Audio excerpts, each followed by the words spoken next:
Kovai Madurai metro திட்டம் தொடர்பாக கடந்த 14ஆம் தேதி அனுப்பப்பட்ட கடிதத்தை பிரதமர் வருகையின் போது வெளியிட்டது ஏன் என கேள்வி எழுந்துள்ள நிலையில் திமுக அரசு அரசியல் ஆதாயம் தேட முயற்சிக்கிறதா என சந்தேகம் எழுந்துள்ளது.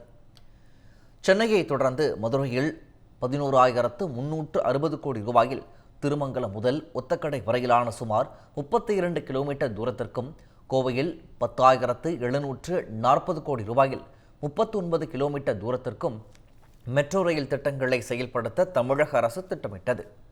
இதற்காக கடந்த ஆண்டு நவம்பரில் கூடுதல் ஆவணங்களுடன் திருத்தப்பட்ட விரிவான திட்ட அறிக்கையை அனுப்பி வைத்த தமிழக அரசு நிலம் கையகப்படுத்தும் பணியை மேற்கொண்டது.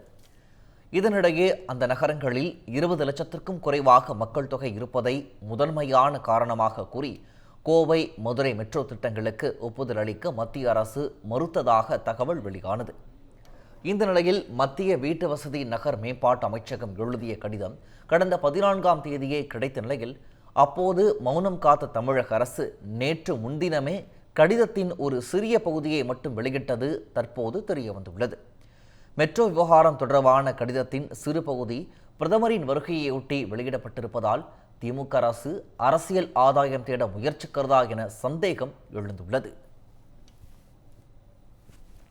13 years of trust, a revolution of gratitude, 100% assured appreciation. With gratitude, G Square oda 13th year anniversary offer plot villa apartment எது புக் பண்ணாலும் 25 வருஷத்துக்கு பவர் இருக்கும், ஆனா EB bill இருக்காது. Up to 5 kilowatt solar panels with no additional cost ஓட கிடைக்கும். Zero EB revolution. To book, call 8939710009.